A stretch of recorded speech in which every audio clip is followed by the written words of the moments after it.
Body Swap, a short story by Barbara Joan Russell, also known as Ruth Ann Nordin.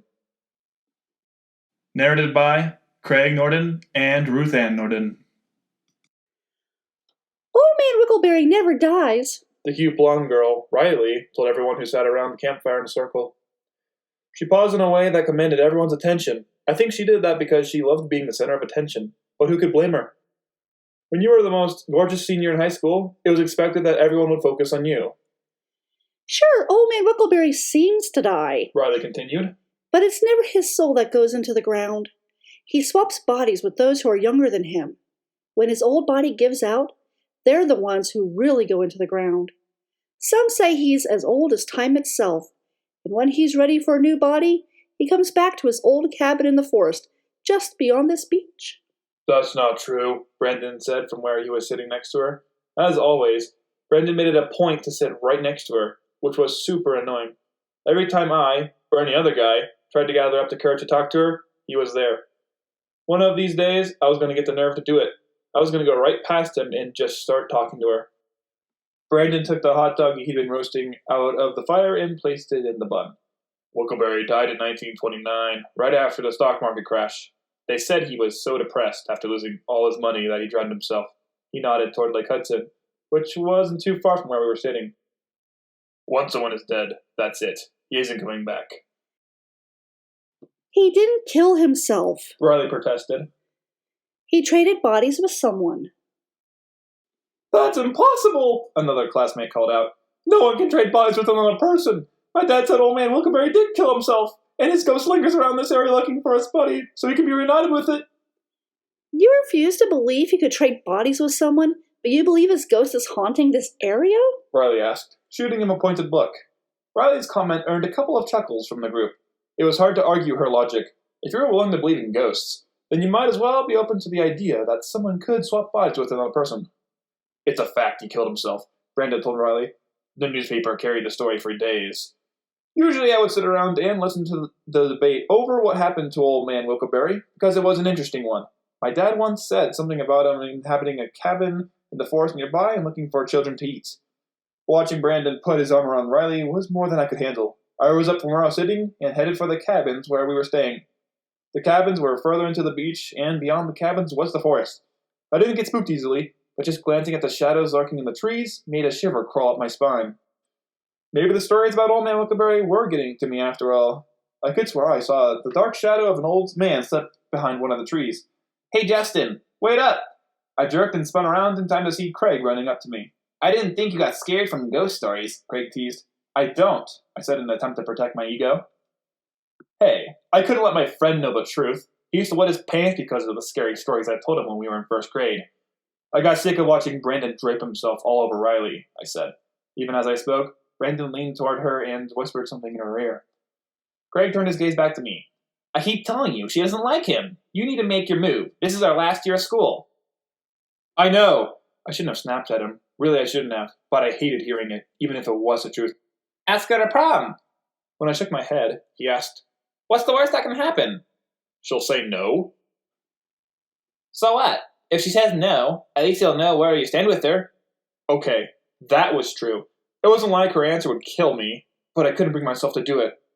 Sometimes you have to be willing to risk everything in order to get what you want, Craig said. If you don't, you'll end up regretting it. She might say yes. Yeah, maybe. Look, there's no point in talking to her tonight, is there? Brandon's not going to leave her side. No, but it looks like she's leaving his. Interest piqued. My gaze went back to the campfire where she stood up and walked over to her friends. She knelt beside them and started laughing at something they told her. Now's your chance, Craig whispered. Are you kidding? I can't go up to her when she's with her friends. Why not? It's not something guys just do. Brandon got up from where he'd been sitting and walked over to Riley. Craig shot me a pointed look. I rolled my eyes. He's not a guy. He's a leech. Craig gave me a firm push in their direction. Get him away from her. When I didn't go further, he pushed me again. This time, he didn't stop until I was right in front of them. By accident, I kicked some sand into her hair. She let out a shriek, and quickly I apologized and hurried to get as much of it out of her hair as I could.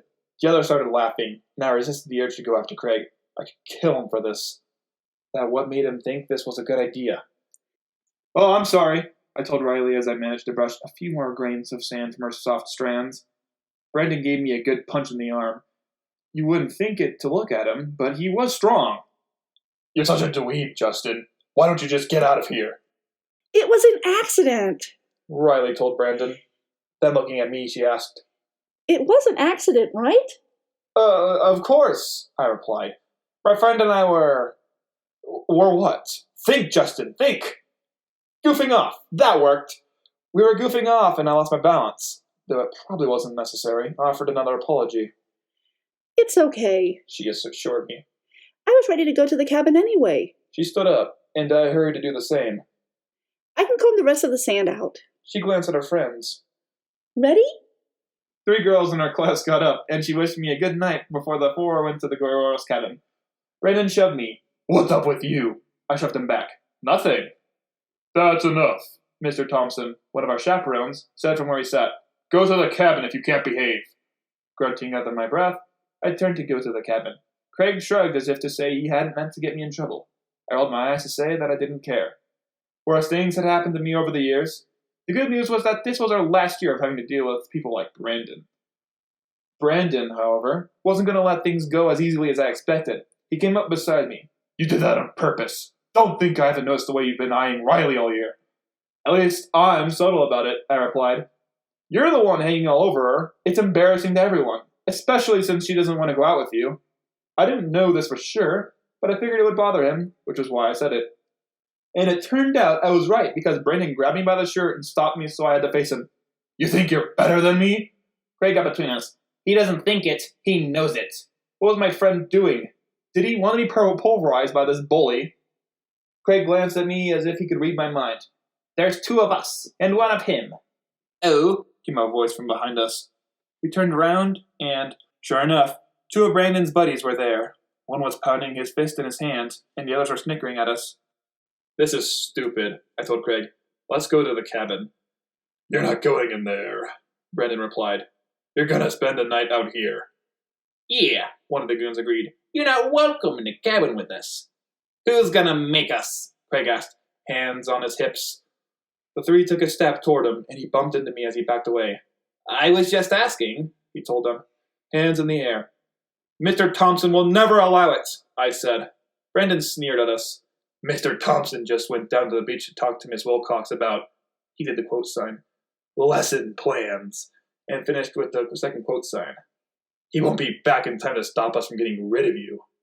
Then, in the next instant, they were rushing at us. This is the point where I'd like to say that Craig and I valiantly fought back, but we didn't. We ran away from them like scared little girls. Honestly, it was embarrassing. The only saving grace was that no one witnessed it. That way, if Brandon and his friends bragged about it, we could deny it. I wasn't above lying about anything if it meant I could save my pride. What was left of it, anyway. By the time Brandon and the goons stopped chasing us, Craig and I were deep in the heart of the forest, and by that time, we were lost. 3 hours later, Craig and I were huddled against a tree, trying to ward off the chill in the air. I tried thinking of a warm fire, imagining myself on the beach in the middle of a hot summer day, and other visual techniques I'd been told would work, but no matter how hard I tried, I always ended up right back to where I started, in the middle of a forest on a chilly night. "I'm sorry I got us stuck out here," Craig said between chattering teeth. "It's not your fault Brandon and his friends are bullies," I replied, also speaking through chattering teeth. "Do you think we can slip into the cabin? Maybe they're asleep." "I don't know the way back. Do you?" "It's somewhere over there," he nodded to the east. "The beach is that way." "Well, maybe we could make it back. Mr. Thompson had to be in the cabin by now. He would let us in, and Brandon and his goons wouldn't be able to stop him." "All right, let's go." We rose to our feet and started walking. This far into spring, the leaves were on the trees, so the moonlight did little to help us see where we were going. At one point, Craig tripped over a tree root, and I had to catch him before he fell on his face. "Did you hear that?" Craig whispered. Growing still, I listened to our surroundings. "I don't hear anything," I whispered back. "It came from over there," he pointed to the trees to our left. "I know I heard something." "It's probably just an animal. Come on." I started walking again, and in a louder voice I added, "Staying in one spot isn't gonna keep us any warmer." Though Craig didn't seem all that excited, he joined me. We managed a minute of wading through the trees and forest vegetation before Craig grabbed my arm. I hear it again. He glanced over his shoulder. It's following us, and whatever it is, it's not an animal. What if the legend about Old Man Wickleberry are true? What if his ghost does roam this area? I was tempted to clown him for letting his imagination get away with him. Those stories about him were just that. Stories. No one could agree on a single one, and even ones that were similar had variations to them. For all we knew, it was possible he never even existed. But poor little Craig was scared. He was hugging himself and looking over his shoulder every few seconds. Considering the fact that it was dark and we were stuck out in the middle of a creepy forest, I couldn't really blame him. I might have been scared too, if I wasn't starting to get pissed at Brandon. I mean, who was he to go around bullying other people? I don't remember seeing that before, Craig whispered. Taking my mind off of how much I'd like to put manure in Brandon's locker at school, I focused on Craig. I followed his gaze and saw a small, one-room cabin to our right. It looked as if it had been built recently. That was weird. I don't remember seeing it before either. But then, we probably missed it because Brandon and his idiot friends were chasing us, I told Craig. No, we didn't miss it. I have a good memory and it wasn't there before. It had to have been. Cabins don't magically appear out of nowhere. They do if they belong to Old Man Wickleberry. It's not his cabin. He's been dead for almost a century. It could be his ghost. Hoping to persuade him with logic, I said, if he was a ghost, the cabin wouldn't look brand new. It'd look old and abandoned. Craig's eyebrows furrowed in disbelief. You think so? I know so. Ghosts like to hang out in old, creepy places. It's their thing. Have you ever heard of a ghost living in a brand new home? Craig's eyebrows relaxed. No, come to think of it, I haven't. Good. Finally, he was starting to come around. See? It doesn't happen. It's just some recluse who lives there. I resumed my walk, and Craig followed. Why couldn't Brandon have forced us into the forest during the day? Craig muttered. Because he knew it'd torture us more if we could do it at night. We fell into silence, and at some point, he fell behind me. I was sure we were heading in the right direction, but after a couple of minutes, I saw another cabin. Or maybe it was the same one. It was hard to tell. Not only was it dark, but I was getting tired. More than that, I was annoyed that I let Brandon and his friends chase us into the forest. I turned around to ask Craig if he could tell which direction we were heading in, since he was used to going camping with his dad, and they used the stars to help navigate through unfamiliar territory. But he wasn't behind me. Craig? I called out. Did you stop to take a leak? I'm in here, came his muffled reply that seemed to be coming from the cabin. Okay, I had to admit, this was getting spooky. If Craig had a habit of joking around, I would say he was trying to scare me, but he wasn't. And that made the hairs on the back of my neck stand on end. Craig? I ventured again, staring at the cabin and hoping I wouldn't hear his voice coming from it this time. Help me, Justin! He's got me! Just my luck. The voice came right from the cabin. I took a deep breath to brace myself and headed right for it. Yes, the thought did come to my mind that I could very well leave him there. I didn't have to stick my neck out for him, but he was my best friend. I couldn't do that to him. Nor would he ever do it to me if the situation was reversed. There were some things friends just didn't do to each other, and leaving someone in a creepy cabin that kept reappearing in the middle of the forest wasn't one of them. I hesitated when I got to the small porch. I closed my eyes. You can do it, Justin. Go in there and save your friend. I opened my eyes, and the fire coming from the stone fireplace was such a striking contrast to the dark of the forest that it took me a moment to realize I was no longer outside the cabin. I was in it. How did that happen? It's a pleasure to meet you, young boy, the old man said, seeming to jump right in front of me. I jerked back and almost hit the pan hanging by the hook on the wall behind me. The man laughed, and someone cried out. I saw Craig shivering in the corner of the one-room cabin. I was ready to go over to him, except the man leapt back in front of me. I must say, I'm especially impressed with you, boy, the man said, stroking his gray beard and scanning me up and down. I've never had someone try to save their friend before. My eyes grew wide. Before? This wasn't the first time this man snatched people into his spooky cabin. It's Old Man Wickleberry, Craig squeaked out. The man looked in his direction, and Craig put his hands over his mouth. It's true. It is I, the man said with a bow. I gulped. Are you gonna eat us? Not that I'm trying to give him ideas, I'm just hoping that out of every rumor I've heard about him, this one wouldn't be true. The man shook his head and laughed again. Good heavens, no! What do you take me for? A heathen? I glanced at Craig, who still had his hand over his mouth, as if he was worried he might say the wrong thing. I should be relieved that the man wasn't a cannibal, but for some reason, I wasn't as comforted as I had expected to be. It was I who called you here, the man said. Not your friend. I used his voice. Then, to demonstrate, he continued in Craig's voice. Craig wasn't going to call you himself. He said he couldn't do that to you. He cleared his voice so it returned to normal. I must say that out of the centuries I've been on this earth, I had never expected to come across two friends so loyal to each other. Centuries, I blurted out, just to make sure I heard him right. I've been swapping bodies ever since 1719, when I came down with cholera. I was only 22 and wasn't ready to die. In desperation, I sought the help of a witch who gave me an amulet. He put his hand under the collar of his shirt and pulled out a gold chain with a small, clear vial with a glowing blue orb inside it. The blue orb here is my soul. She taught me how to put it into this vial when my current body is ready to die. I only have 5 more hours to put it into a new body. Could I believe this story? It was impossible to trade souls from one body to another. I glanced at Craig, who looked as if he was afraid old man Wickleberry was ready to take over his body. But there was no way anyone could do such a thing. It was impossible. Whenever I bring 2 people into this cabin to figure out which one to trade with, the man continued, there's always one who's been willing to sacrifice the other for his freedom. I like to judge between 2 souls and take the one who is bad. That way, when I take his body, I know I'm ridding the world of a bad young man. He placed the vial back under his shirt. But in this case, you 2 are equally good, and I don't think I can rob either one of you of your futures. Is it because neither one of us will tell you to take the other? I asked. Well, it always makes the decision an easy one if someone is willing to sacrifice the other so he can go free. The one who loves his life more than his friend isn't a very good friend now, is he? This is the first time when neither friend is willing to sacrifice the other. He scratched his head and then shook it. You both have left me in a dilemma.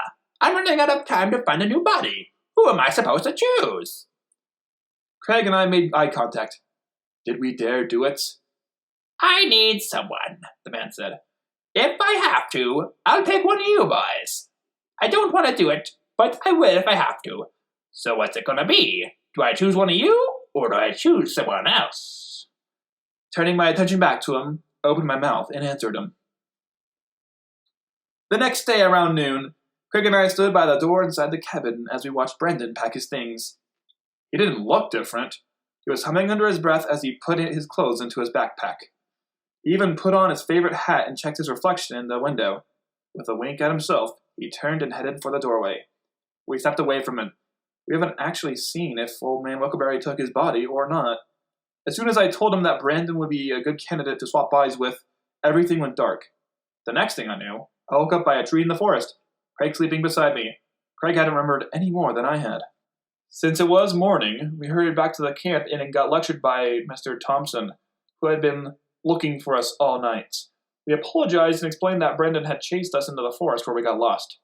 Then we ate breakfast with the rest of the group. Brendan had been there, eating everything on his plate with the same enthusiasm as he always did. Then we spent the rest of the morning in canoes on the lake. Brandon wasn't in our canoe, so we had no idea if he was any different.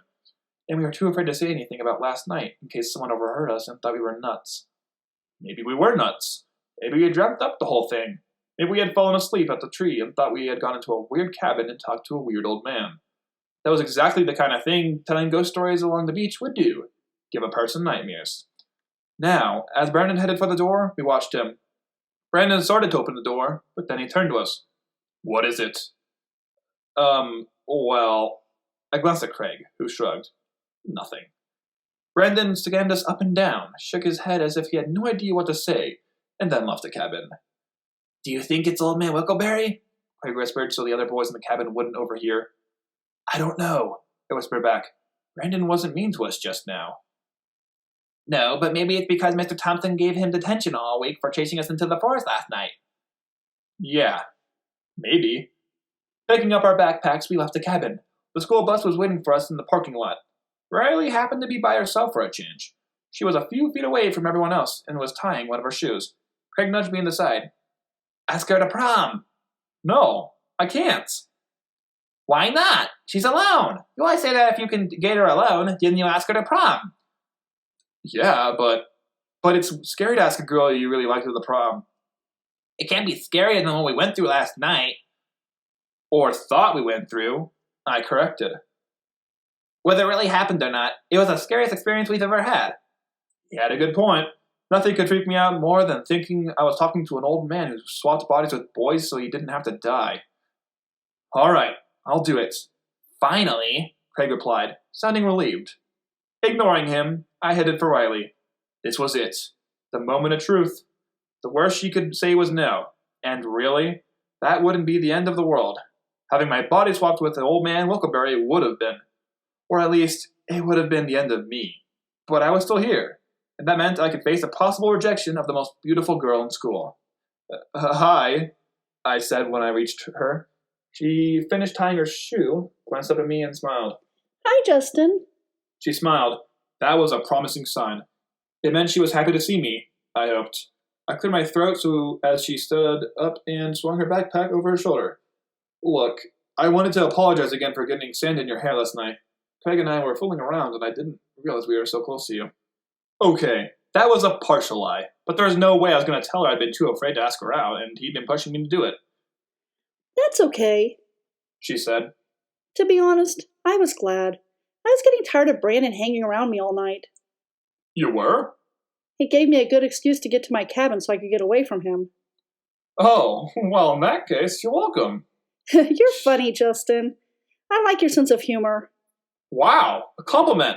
Another promising sign. I glanced at Craig, who gestured for me to ask her out already. Riley, I was wondering, do you have a date for prom yet? No, not yet. She was still smiling. If I wasn't mistaken, her smile had widened. But of course, I could have imagined that. I shifted from one foot to another. This was it. If I was going to do it, now was the time. Would you like to go with me? Yes. Not sure I had heard her right. I asked, did you say yes? Yes, I did. She took out her pen and paper from her backpack, showed her phone number, and gave it to me. Come on! We gotta get to the same seat! Stop wasting your time out there with Justin! Her friend said. I'll talk to you later. Riley told me, then hurried to meet her friend. I looked down at my paper in my hand. There they were, the best 7 digits in the world. And she'd even added a smiley face at the bottom. Craig ran over to me. What'd she say? I showed him the paper. She said yes. Great! Now you can have her fix me up with Gina. Gina? Sure, Gina will go with me if you're dating her best friend. I should have known Craig had an ulterior motive for wanting me to go out with Riley. With a laugh, I gave him a firm pat on the shoulder. By the time we reached a line of students going out onto the bus, a hat fell out of Brandon's backpack. He bent to pick it up, and a gold chain slipped out from under his shirt. At the end of the change was an empty vial. It didn't have the blue orb in it anymore. Brandon quickly shoved the hat into his backpack and secured the zipper. Then he stood up and slipped the chain back under his shirt. He looked my way, and to my surprise, he winked. Make sure you treat my granddaughter right when you take her to prom, he said before he got onto the bus. Granddaughter? Riley was old man Wickleberry's granddaughter? Mouth open, I glanced over at Craig to see if he'd heard him, and there was no doubt by the shock on his face that he had. That's strange. Mr. Thompson was telling Miss Wilcox in a low voice as he was reading something from his iPhone. The body of an old man was just found in the water a mile down from the beach where we were staying. Did you notice any old man on the beach last night? No, she said. Who do you think it could be? I don't know, but no one lives around here for miles. When they noticed that Craig and I were watching them, Mr. Thompson shoved his iPhone into his pocket and Miss Wilcox ordered us to get onto the bus. So, old man Wilkeberry had done it. He had swapped his body with Brandon. If only our classmates knew. But no, neither Craig nor I would say anything. This was one secret we were going to take to our graves as we lived a long and full life. Turning to the bus, we boarded it and went home. The end.